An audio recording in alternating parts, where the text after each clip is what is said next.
Acts 18:18 through 28. Ephesus.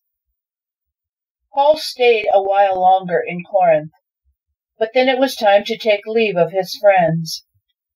Saying his goodbyes, he sailed for Syria, Priscilla and Aquila with him.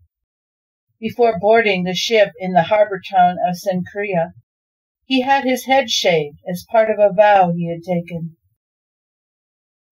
They landed in Ephesus, where Priscilla and Aquila got off and stayed. Paul left the ship briefly to go to the meeting place and preach to the Jews. They wanted him to stay longer, but he said he couldn't. But after saying goodbye, he promised, "I'll be back, God willing." From Ephesus he sailed to Caesarea. He greeted the church there, and then went on to Antioch, completing the journey.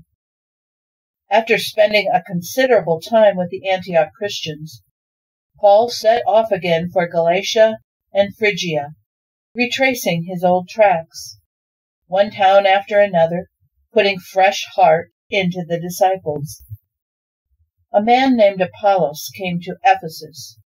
He was a Jew born in Alexandria, Egypt, and a terrific speaker, eloquent and powerful in his preaching of the Scriptures. He was well educated in the way of the Master and fiery in his enthusiasm. Apollos was accurate in everything he taught about Jesus, up to a point, but he only went as far as the baptism of John. He preached with power in the meeting place. When Priscilla and Aquila heard him, they took him aside and told him the rest of the story.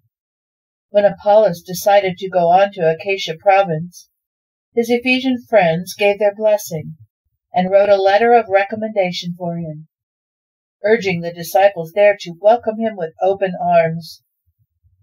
The welcome paid off. Apollos turned out to be a great help to those who had become believers through God's immense generosity.